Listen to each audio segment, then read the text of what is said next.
Masyado pong viral ngayon mga sangkay, trending itong kumakalat na video ni PBBM na habang nagsasalita mga sangkay, may nakita daw pong pula sa may bandang bibig niya. So ano kaya ito? Pag-usapan po natin.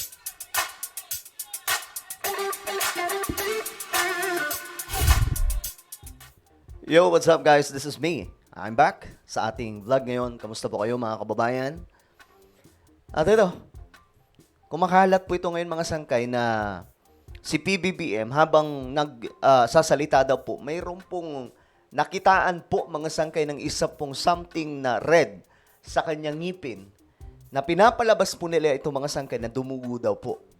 Well, pag-usapan po natin yan ngayon kasi alam nyo naman, marami po ngayong kumakalat na mga mga video mga sangkay na edited at nadala na rin po tayo mga sangkay nung nangyari po yung sumisingot daw po si PBBM tapos gawang AI pala. Pero ngayon, titingnan po natin mga sangkay since hindi po tayo panatiko na sobrang tulad ng iba na talagang bias na bias. Tingnan po natin kung gaano katotoo ito mga sangkay at ano kaya ang dahilan, no? Well, before we start guys, ayan po, road to 2 million subscribers na tayo at malapit na po tayo makarating sa 1.5 million subscribers. So kung gusto mong mapabilang sa dumaraming mga solid sangkay, makikita nyo po yung subscribe button sa baba ng video na to. I-click nyo lamang po yung subscribe, i-click ang bell, at i-click nyo po yung all. Sa mga nanonood naman po sa Facebook, i-follow nyo po yung ating Facebook page. Alright? Ngayon ito yun, mga sangkay. Yan po yung larawan. Kalat na kalat to ngayon, mga sangkay. Ayan. May ganyan daw. Then, ayan, nakitang, binalita po mismo mga sangkay, nakitang dugo sa ngipin ni PBBM habang nagtatalumpati, ikinabahala daw ng netizens. Ngayon, ito mga sangkay, ito yung video. Oh, ito may mga nagko-comment pa. I heard some medical doctors have sounded the alarm about the president's health. And frankly, the public has every right to be concerned. Ngayon, mga sangkay, tingnan po natin. Ito po yung video.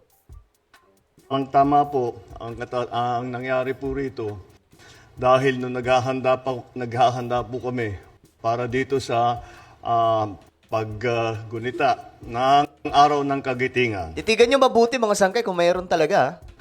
ay nasama po sa usapan.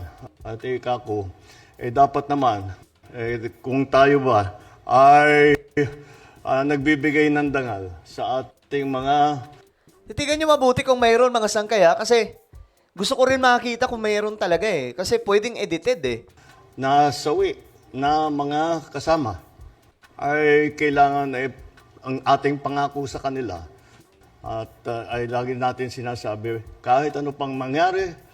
Ito yun, mga sangkay, yan po. Okay? Pero hindi pa po siya masyado malinaw. Sige, tuloy natin. Ang inyong mga pamilya ay aalagaan natin, hindi po namin pababayaan. Sabi nila sa akin, masyado kasi mahaba ang proseso, Ayun!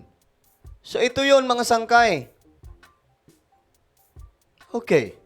Yan po yung ginagawa nilang issue ngayon. mahaba ang Ayun! So totoo nga mga sangkay, meron po. komplikado, mga documentary requirements at kung ano-ano. Ay ako hindi siguro tama yan. Dahil bakit naman Ayun. Yan yung ginagawang issue ngayon nila mga sangkay. Hindi ko alam kung seryoso silang concern or pinagtatawanan nila yung presidente ng Pilipinas. Mga sangkay,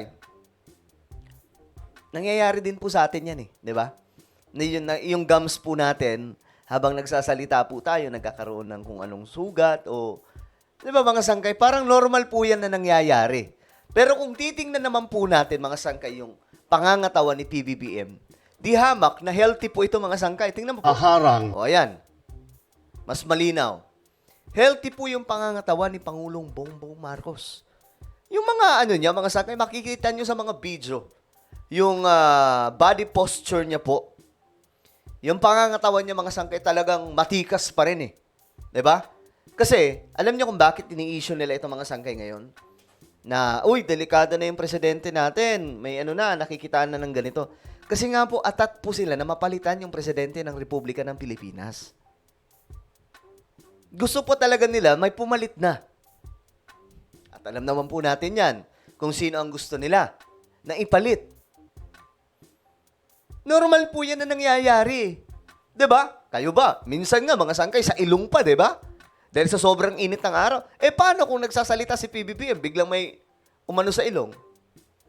Di malaking issue na yun sa kanila, mga sangkay. 'Di ba, mga sangkay? Mga bata pa tayo, nangyayari din sa atin yan. Kahit ngayong medyo nagkakaedad na tayo, mga sangkay, 'di ba? I don't know, guys, bakit po nagiging malaking issue ito sa marami, no? Kasi hindi ko din alam kung concerned sila o gusto lamang po nilang hamakin yung presidente. Ayan po, mga sangkay. Ngayon, ayon po dito kay Attorney Castro. Eto, pakinggan po natin yung pahayag niya. Tuloy-tuloy pa rin yung mga pagpuna kay President Marcos. Yung pinaka-latest, pati daw yung speech niya kahapon based on footage daw ng RTVM, dumudugo daw yata yung gums niya. Narinig niyo na ba yun? Nataan may reaction ba ang Malacanang doon? Ayan.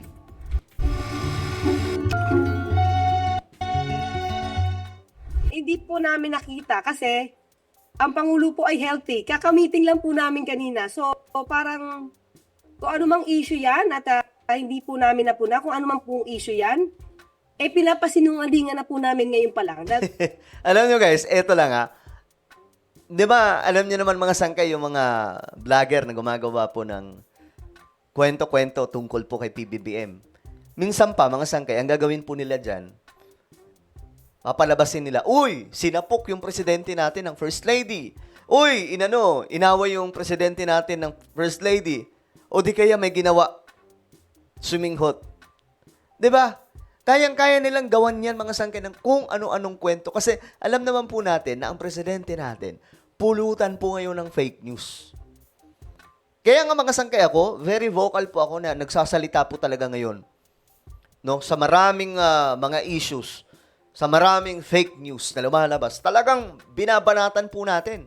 Kasi, dati nga, nakikipagbardagulan tayo sa media, di ba?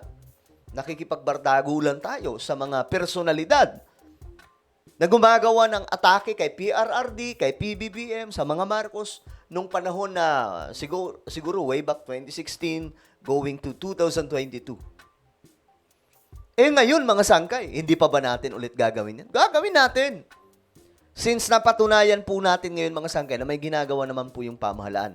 Masyado lang po talaga silang atat, mga sangkay, na mawala si PBBM sa pwesto. Kasama lamang po namin ang Pangulo kaninang meeting. Ang aga nga po ng meeting namin, 9 o'clock ng umaga. So, kung hindi healthy ang Pangulo, hindi niya po kakayanin gumising ng ganong kaaga at makipag-usap po sa mga ibang opisyal po ng gobyerno para po sa isang magandang proyekto. Hindi ko lang po agad masabi, hindi ko pa napag-paalam kung ano po yung napag-usapan namin, but it's for the Filipino citizen po, yung inaayos po na proyekto. Ngayon, mga sangkay, ito sabi po ni Attorney Castro na healthy ang Pangulo. Ako, guys, yung Pangulo po natin, kailangan niya po talaga maging healthy. Bakit? Isa na lamang po yung kidney. Diba? Dinonate niya po kay Ferdinand E. Marcos yung isa, mga sangkay, sa tatay niya. Kaya nga po, bawal siya magbisyo Bawal siya magbisyo kasi nga po, mga sangkay, masisira ang katawan niya. So, ito, mga sangkay, is natural na nangyayari kahit po tayo, diba? Kahit tayo, mga sangkay, nagyayari din po yan sa atin, mga sangkay, na may bigla na lamang pong lumalabas sa bibig natin na parang pula, mga sangkay, may dugo, yung gums natin naiipit o kung ano man. Minsan sa sobrang init ng araw, di ba? Ng Pangulo. How healthy is the President, Yusek Claire? Wala ba siyang how healthy is he? Meron ba siyang mga kahit minor problems lang? Alam niyo, nagiging issue lagi to, no? Nung panahon din po ni PRRD, ang bumabatikos, yung mga dilawan. Oy, hindi na healthy yung presidente natin. May sakit na daw po kung ano-ano sinasabi, mga sangkay. Katawan kasi si President Duterte nun, sinabi niya may 3 siyang sabagay, medyo matanda na siya, no? May 3 siyang medyo serious na afflictions, kaya nga daw nabigyan siya ng fentanyl nun. What about President Marcos? Meron ba siyang halimbawa mga kronika na may diabetes ba siya or whatever? Ganon. Hindi ko po, hindi ko po natanong. Parang hindi ko rin po, parang wala naman din po akong karapatan tanungin. Pero sa akin po, nakikita ko siya, physically, harap-harapan, maganda naman po yung kalusugan niya. Ako mga sangkay balikan nyo po yung mga video, yung mga live mismo ng RTVM, puntahan po ninyo mga sangkay, yung presidente po ng Pilipinas. Ito try po natin hanapin mga sangkay. RTVM. Physically fit mga sangkay ang presidente ng ating bansa. Okay? Kayo na po mismo ang humusga. Wala pong sakit yan mga sangkay. Tingnan nyo po ito. Sa marami po niyang mga naging lakad mga sangkay. Ito. Kasi para lamang po alam natin mga sangkay na ano tawag dito ito. Ng ating mga Halimbawa ito mga sangkay. Hanapin natin yung presidente.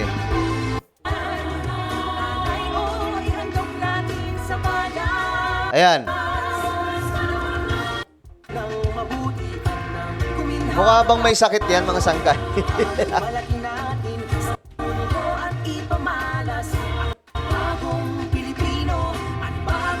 Ito. Ayan, mga sangkay.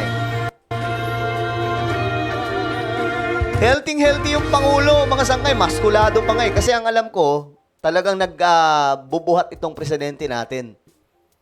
No? Nagbubuhat po siya, mga sangkay, para po maging physically healthy. Inaanyayahan. Maraming salamat siya. Dahil po, kung Mukha bang may sakit yan? Machong-macho pa yung Pangulo mga sangkay. Mas macho pa yung Pangulo natin kaysa sa ibang mga sangkay dyan, ng mga opisyal, Tingnan nyo po yung braso. Di ba? lahat po ng departamento, lahat po Ayan, mga sangkay. Well, ano po ang inyong opinion, mga sangkay, sa misteryosong nakita po sa bibig ni PBBM? Just comment down below. Meron po tayong YouTube channel, Sangkay Revelation. Hanapin nyo po ito sa YouTube. Saan na ba yun? Ito. Ayan po. Hanapin nyo po ngayon din, mga sangkay. Then, i-subscribe nyo po ito dahil marami po tayong magagandang content na ina-upload po dito. Alright? Click the subscribe, click the bell, and click all. Ako na po ay magpapaalam. Mag-iingat pong lahat. God bless everyone.